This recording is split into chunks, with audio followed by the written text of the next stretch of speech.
You are now listening to Tough Tiger Talk. Flash Report. All right, folks. Well, welcome to the third annual, I guess we could call it, preseason interview with LSU head football coach Brian Kelly. Coach, thanks so much for your time. My pleasure. Thank you, John. Thanks for hosting us here. Yeah. I guess I'll start with a general question. How do you feel about the direction of the program and your team entering year 3 here at LSU? Yeah, I think that, we got here and had a clear picture of what we wanted to build and have incrementally over the past 2.5 years, going on 3, put together the foundation necessary to have a championship football team. And there's still work to be done, but I'm pleased with certainly our players and how they've put in the time and have really done everything we've asked them to do. So the process has been what I've expected. It takes time to build a championship football program that you want to see here for many, many years to come. This was not about a quick fix. I didn't come down here because we were going to jump into the transfer portal and buy a football team. This was about developing a football team, putting in the systems and the process that was going to last for a long time. Let's talk about what you're working towards, and that is going to be another high-profile season opener against the USC Trojans, played in Las Vegas. LSU fans are certainly looking forward to taking over the city there. What kind of energy does that create for this team entering the summer? Well, they know what they're working towards. Certainly a very talented USC football team, and one that is bouncing back from a subpar performance defensively like we are. So there's a lot of similarities. They're turning over the number 1 pick in the draft. We're turning over the number 2 pick in the draft on offense. So, that's similar. Defensively, they had a major turnover in the defensive staff. We did as well. So there's a lot of similarities with 2 very proud programs that, are searching to, get that defensive, kind of posture back, if you will. Playing in a great location where everybody really wants to be part of this game. But more importantly for us is we need to get off to a good start. The last 2 years we have not gotten off to a good start, against the Florida State team that, as we know, was undefeated last year. So important for us to get off to a good start against a very, very good football team. Yeah, and then the 2 years before you got here, LSU hasn't won a season opener since Joe Burrow was the quarterback. And it's funny, whatever you're doing, it seems like the fans want the other thing. For years, we want the high-profile season opener. Now it's like, we hadn't won a season opener in a while. Let's play an easier team to start, but that won't be the case for either team. No week 0 or any of that. No, and look, I think you could look at it one of 2 ways. You could take that easy game coming in, but, there's no guarantee that that's going to prepare you for the next week when you probably have a difficult opponent. So, everybody knows what we need to do, prepare our football team, and simply we have to play up to our level. If we do that, we'll be in good shape. Some people say college football has changed too quickly, too fast, but when you look at finally getting a playoff and now getting a 12-team playoff and the excitement of the possibilities now of, LSU Tiger Stadium hosting a playoff game, can you imagine how amazing that would be? So this new 12-team playoff and LSU's desire to be in it. Yeah, that's clearly the goal here, right, is to be part of the 12 teams. And each year you are putting yourself in a position to be one of those 12. And certainly the SEC is an important part of that, and winning the SEC and being SEC champions. But at the end of the day, you want to be one of those 12 teams because it gives you a chance to win the championship. And that's what we're playing for here at LSU. We're playing for championships. And so now it's 12 teams with the chance to either have a bye and then a home playoff game. Add that to the mix, makes it pretty exciting in college football. All right, Coach, I got a lot of questions about your team. Let's see how many plays I can get off. Okay, Garrett Nussmeier leading your team at quarterback. He's been here already for 3 seasons. He has played here and there. He led your team on a 98-yard drive when you had to have it in the bowl game to beat Wisconsin. Now it's his team, so to speak, entering the summer and his big playability with his arm. Tell me about your feelings about him going into the summer. Well, I think more than anything else, experience in a sense. Even though he hasn't played a lot of football, he got that opportunity against Wisconsin and saw all the things necessary for him to build off of that. Even though it's not a lot of snaps, it was a complete game where he had to do everything.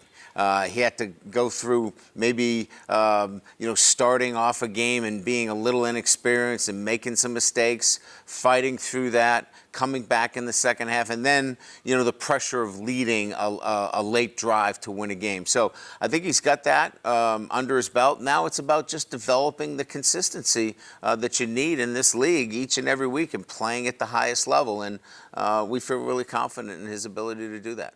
I found that him being a coach's son is really a positive. He stays very upbeat, team-oriented, and he doesn't stray into the traps that some athletes do in today's modern era of social media and some of these other things. No, I think that's a great way to look at it. I think he's I think grounded, first of all. I think he recognizes the position is one where there's going to be a great spotlight, but you're going to have some tough days. But by and large, he's a guy that figures it out and maintains a nice balance day in and day out.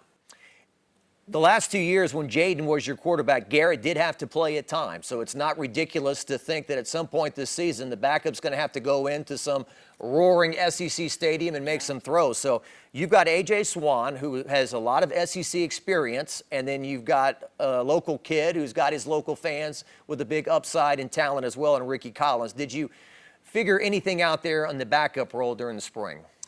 I think they're both capable of winning games in the SEC. I think there's more work to be done there.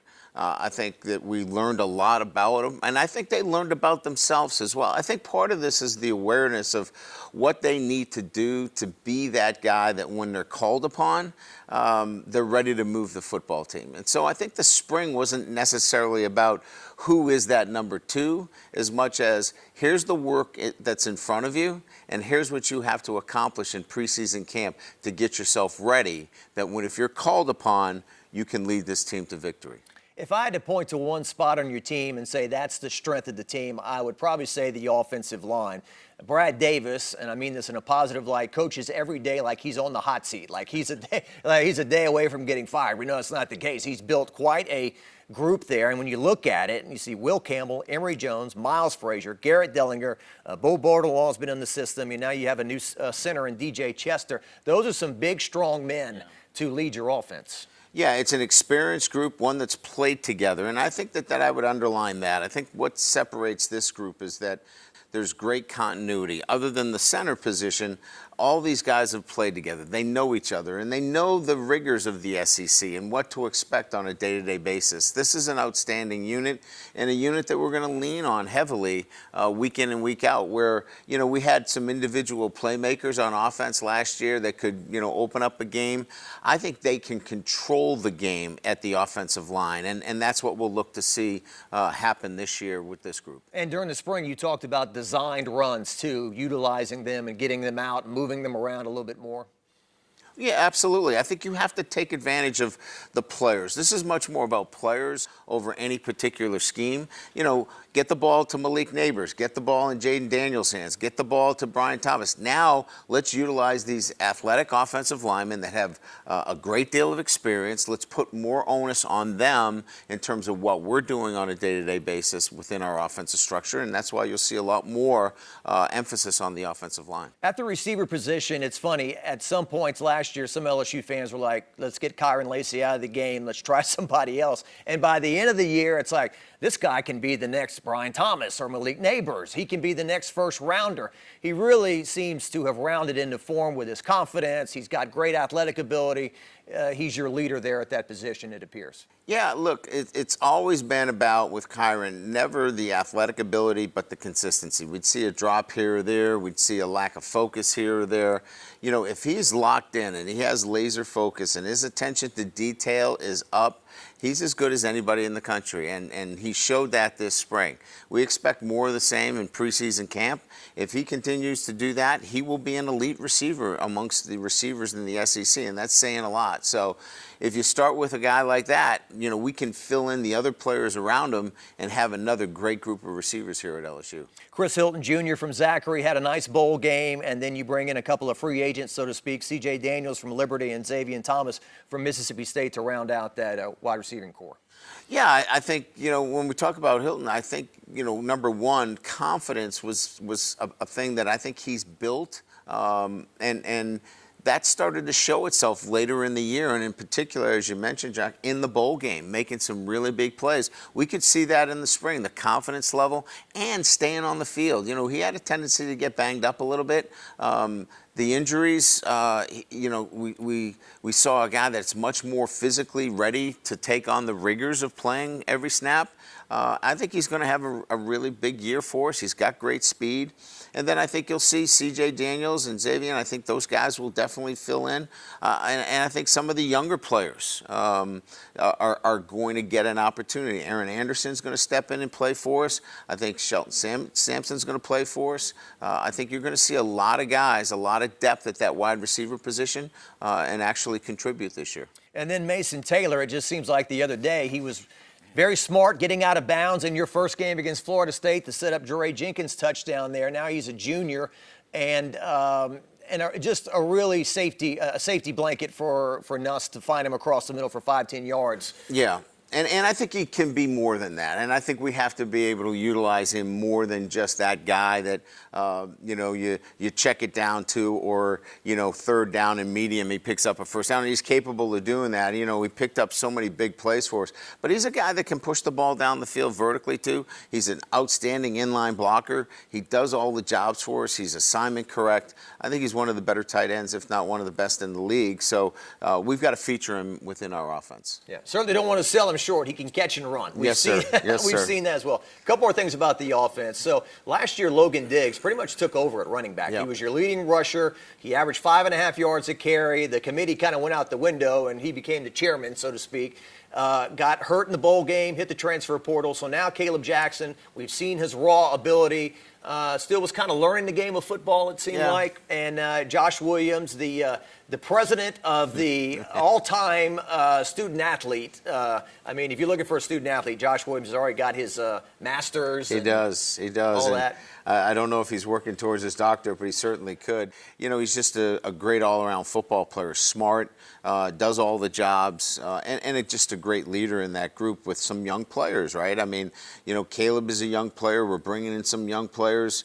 And look, that's going to be a talented group, but it will be a young group of players that will be largely untested other than Josh. We're excited about that room. I think Frank Wilson is excited about that group, and he's a veteran coach that I know is going to get the most out of them. But that's a bit of a question mark in a sense of, there's not a lot of experience there other than Josh, but one that could be very exciting, too. I think we sit here right now, in May kind of going, what could happen there? And we might come back here in December and go, wow, what an exciting group of running backs. Trey Holly, about a month ago, you told us you felt pretty positive about where the situation was heading with him. Do you have any update on where you think that is? I think it's still trending in the right direction for him to be back with us. I don't have any further information other than the courts are, working through that process. But all the information that we have been provided is that this case is going to be adjudicated quickly and that we're expecting a positive outcome. Okay, let's move over to the defensive side of the ball. Now, recently I heard you talking and you said something like, well, they tell you should have brought this guy back and you should have brought that guy back. Now, when you became the head coach here, I think there were a lot of fans that felt like it was time for a clean sweep, that certain people had been carried over from different head coaches, and time to start over. And there were some others that felt like, well, you can't move on without that guy and you can't move on with that guy. So now you had Frank Wilson on your first year. Corey Raymond's back. Austin Thomas is back. Do you feel like you have the right balance of the new and the old? Yeah, I do. And I think each one of them provides a different piece to the overall development of our program. And sometimes it's about timing, like you said. It's not, when you bring in each one, I think you're looking at something that needs to be developed within your program. Frank immediately brought,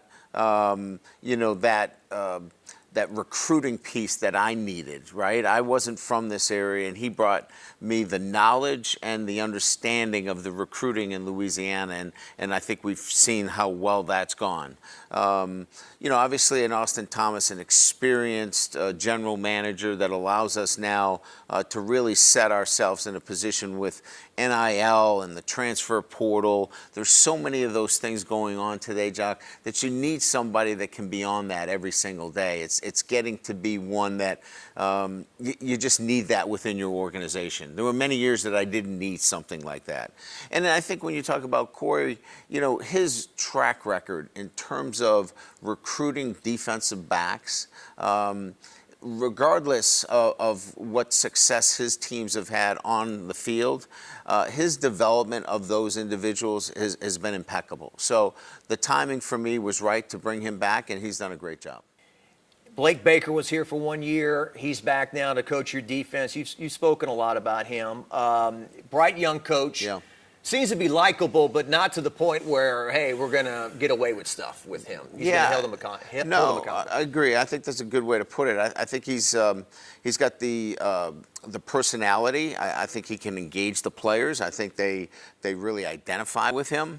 But they clearly understand that there's a way that he wants things done. And I think that's a great thing. They want to be challenged. Players want a standard and want to be challenged on a day-to-day basis. And he has set that from the very beginning. But he's definitely somebody that can relate well to the players. And I think that's been a great mix for us in this early relationship.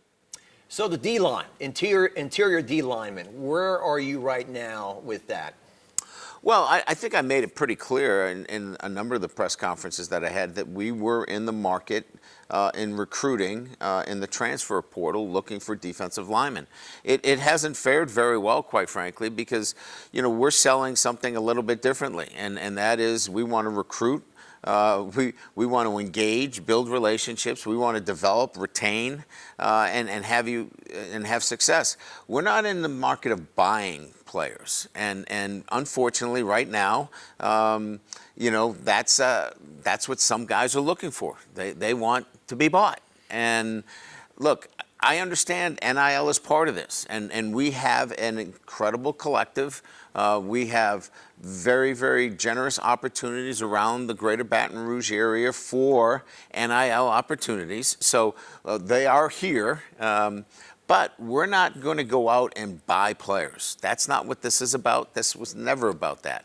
We will develop you. We will get you ready for the next step, as we did with Jaden Daniels, as we did with Malik Neighbors, as we did with Brian Thomas.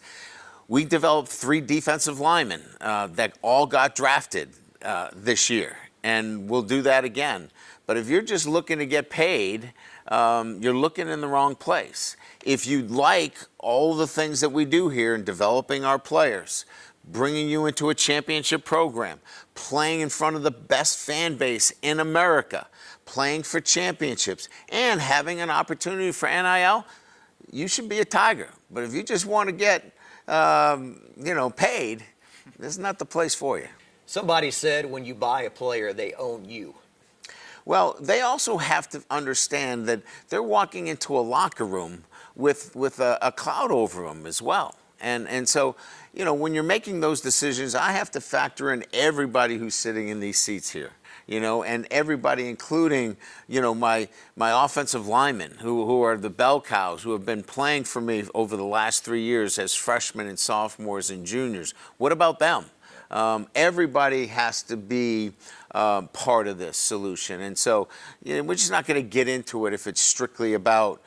Now, if you add that into all the other things I mentioned, then LSU is the right place for you. It just hasn't worked out so far with the guys that we've recruited. And people have said that, what you said, buying players, but this is a broken record, but it's not supposed to be buying a player, right? I mean, these guys who are going to these schools and getting money, they're supposed to do something in return, whether it's go to a car dealership and make an appearance, or Facebook or Twitter or Instagram, whatever, post. And I don't know if they're doing that. Well, look, I can only tell you what we're asking our players to do, and that is, this is all part of a bigger picture, and the bigger picture for us is getting their degree, playing for championships, and preparing themselves for that next step.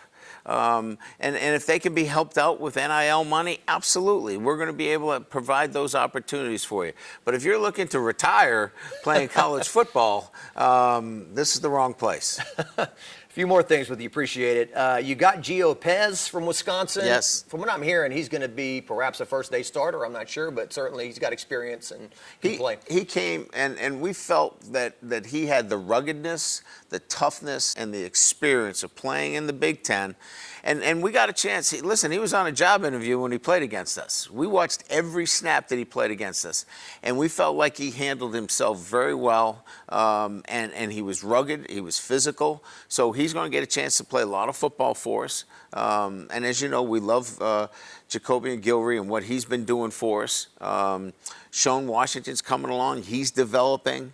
We're going to be in fine shape. You know, we're look, a lot of people are, jumping off buildings again. I would just ask them to be patient. We're going to develop our guys, and we're going to have a good locker room. And those guys, listen, they listen to all that. Our defensive linemen and Bo Davis, they got a chip on their shoulder. And they're prepared to do the work necessary to play a high level of defense. Yeah, somebody pointed that out. They've been hearing we need defensive linemen. Well, what about, get ticked off, work hard, and maybe become an all-SEC guy or something, right? That's right, absolutely. One guy who interests me, Kimo Makaone. Ole. Good for you. I have stayed away. I applaud you for giving it a shot. I call him Chemo. There you go. LSUsports.net. They have a little ear emoji you can click on. It says it out loud. But Chris Blair, the voice of the Tigers, could he help you there? He's been really good. I mean, Bo is working with him. We moved him for offensive line. What we love is his motor. I mean, he's got a great motor. He's over 310 pounds. He's physically capable. It's all about his technique now. So he'll have all summer to work his technique, and we're excited about where he's come. I mean, he's never played any defense, but again, he's physically strong. He's got a great motor. He's active, and we're going to keep developing him. Okay, the Harold Perkins conversation could be a half hour on its own, but it was interesting. I looked at his numbers from 2022 and 2023. They're not really that different. No. He had 72 tackles his first year. He had 75 last year. Mm-hmm. He had 13 tackles for loss in both seasons. Mm-hmm. So he had 2 less quarterback sacks last year. That was the one stat. But the forced fumbles, and he defensed a lot more passes last year because he was in the secondary. That's right. So the Harold Perkins of his third year. What are we going to see this year? I think you're going to see a better football player, physically stronger, up to about 220 pounds. I think you're going to see a guy that's ready to do a lot more on the field and especially impact the run game. I think you saw a lot in terms of passes defended. He's still going to be involved in the pass game, but he's going to defend the run in a manner that he hasn't in the past, and that's going to be exciting for us. He's really going to make an impact there. So when you talk about defensive tackles and you talk about the defense and the run game, Harold Perkins, has been synonymous with sacking the quarterback, and he'll still have a role there, but I think where you're going to see him pick up his presence is in the run game. All right, to close things out, I love your kids at linebacker, Greg Penn III, Whit Weeks. These are grounded, great kids. Secondary, Deshaun McBride from Denham Springs, newcomer, made a pick in the spring game. Yes, he did. You guys are high on him. Coach House, to his credit, before last year, brought these two things up. Said we got to improve on these things.